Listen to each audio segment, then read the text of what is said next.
Good morning, dear students of class 12. Today we are going to take up the last lesson by Alfonso Dode, part 4.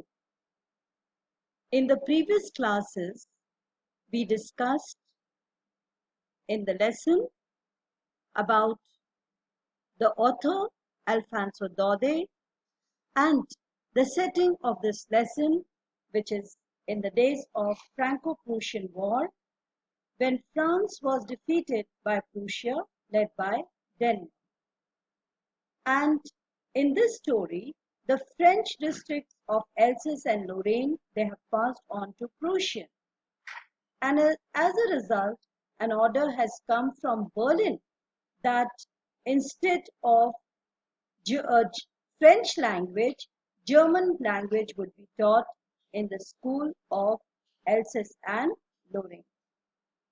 Now, in this lesson, we read about what effect this news had on the life at school and in the life of this little boy, little Franz.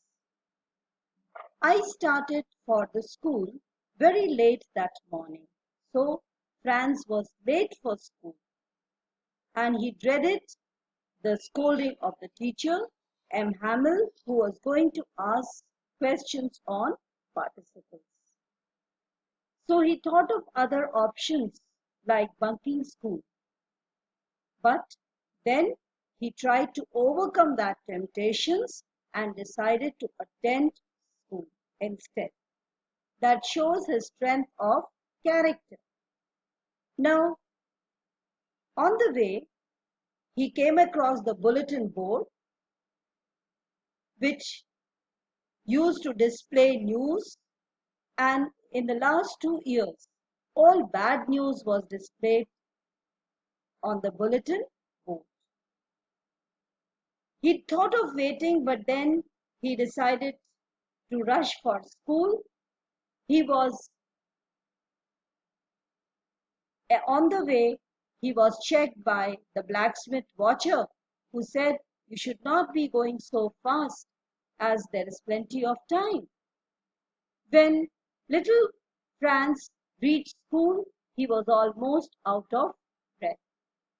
And then the school, which usually began with lot of noise, confusion due to opening and closing of desks, lessons repeated in unison, and the rapping of teacher's ruler. But no such sound could be heard. The school was as still, as quiet as a Sunday morning. He thought that in this confusion, he would quietly sneak into his desk, into his seat, but this did not happen today. So he peeped in to check what was going on in the class. He saw his classmates had already occupied their places and M. Hamel was walking up and down his teacher with a terrible ruler. He got very scared and embarrassed. Now he would be checked by his teacher. But as he entered the class, nothing of that sort happened. In fact, M. Hamel, his teacher, was very kind and said that you can take your place. We were about to start the class without you. Franz occupied his place, and that as he got over his fright, he had a look at his teacher. The teacher was in his best dress, beautiful green coat, frilled shirt, and little black silk cap all embroidered. This dress the teacher usually wore on special days, inspection and prize days. So was there something special in the school that day? Even the school looked very strange and solemn. He also observed that the last back benches, which were usually empty, were occupied by the village elders. Now, before he could gather all this, the teacher sat on his chair and made an announcement. very grave, very serious, and soft tone. The teacher said that, my children, this is the last lesson that I am giving you, as the order has come from Berlin that in the schools of Alsace and Lorraine, instead of French language, only German language would be taught. And this would be your last French lesson. Well, these words felt like a thunderclap. It was a shock for little Franz. Probably this was what that was displayed at the town hall. He had not mastered his own language, thinking that there was plenty of time. And now the time had come when he would no longer be able to learn his language. He was full of regret, full of remorse. His books, which had earlier seemed a nuisance, his bag so heavy to carry, and his teacher M. Hamill sounded very cranky, mad. Today he regretted all this. And probably the teacher was wearing the best dress, was on his fine Sunday clothes in honor of his last class. And the village elders had also come there to pay tribute to the teacher for his 40 years of faithful service. As little Franz was contemplating all this, the teacher asked him a question which he was not able to answer because he was not concentrating. But instead of scolding him, the teacher did not scold him, rather said that it is not your fault. I won't scold you, little Franz.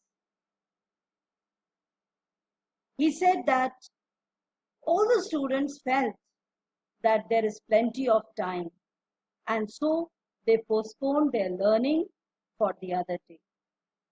This blame of not being able to learn our own language is to be shared jointly by students, teachers, and parents. If the students were careless towards their studies, the parents are also to be blamed, as they sent their children for their own personal work, to take care of the fields, to work on the farm or the mills, so that they can have little more earnings, rather than sent to school. And he took the blame himself also, because he sent his students on his personal errands, like watering the fields, instead of teaching them the lessons. And whenever he felt like taking leave, he would go on a holiday. So the responsibility for not being able to learn French language is to be shared by all of us together. Then he started impressing upon the class the importance of French as a language. It is the most beautiful, clearest, and the logical language.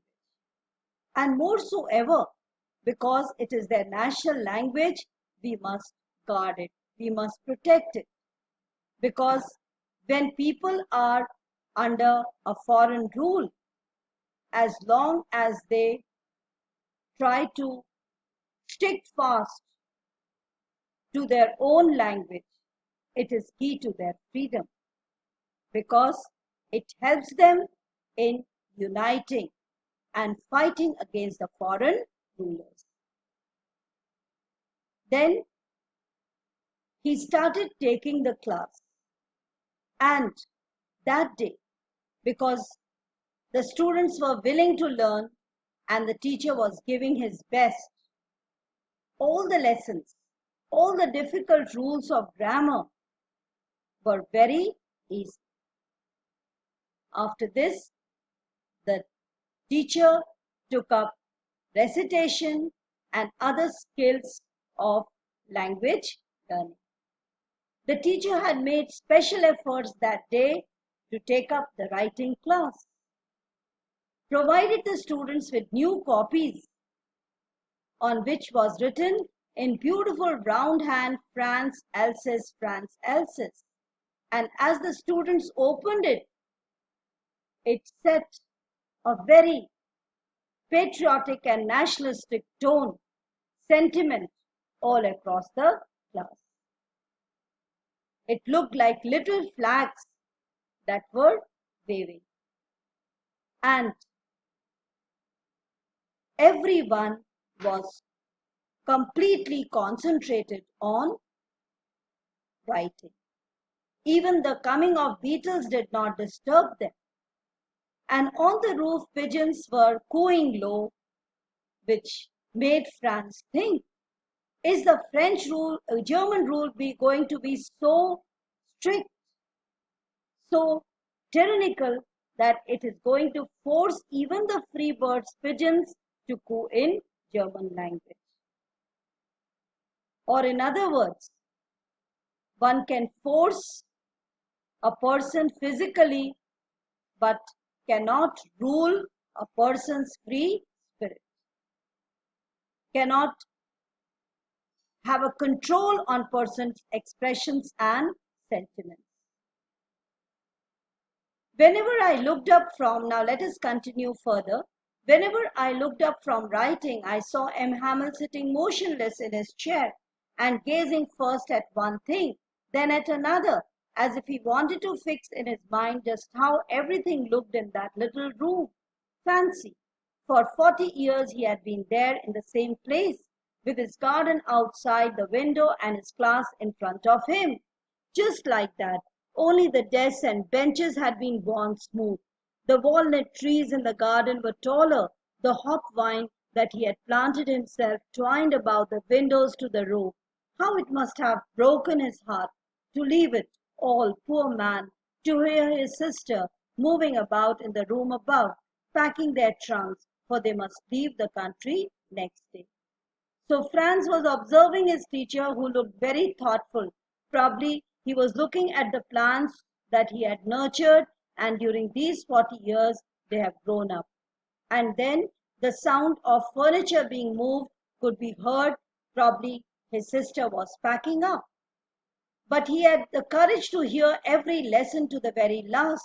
After the writing, we had a lesson in history, and then the babies chanted their ba, bee, ba, boo. Down there at the back of the room, old Hauser had put on his spectacles and, holding his primer in both hands, spelled the letters with them. So even the elders were also trying to learn the lessons. You could see that he too was crying. His voice trembled with emotions, and it was so funny to hear him that we all wanted to laugh and cry. So the manner in which Hauser was writing as well as crying, his voice, his hoarse voice sounded very funny, which made the students laugh as well as cry. So it was a very mixed feeling. It was humor as well as sadness. Ah, how well I remember that the last lesson. So this was the last lesson taken by the teacher. All at once the church clock struck 12. Then the angels. At the same time, the trumpets of the Prussians returning from the drill sounded under our windows. M. Hamel stood up, very pale, in his chair. I never saw him look so tall. So the German soldiers were making an entry. The Prussian soldiers were making an entry, and it was time to leave. My friend, said he, aye, but choked him. But he was not able to speak anything. Then he turned to the blackboard, took a piece of chalk, and bearing on with all his might, he wrote as large as he could, Vive la France. Long live France. He turned his back and wrote. Then he stopped and leaned his head against the wall, and without a word he made a gesture to us with his hand. School is dismissed. You may go. So the teacher ended the class on a very emotional note, preparing the students for learning. Thank you.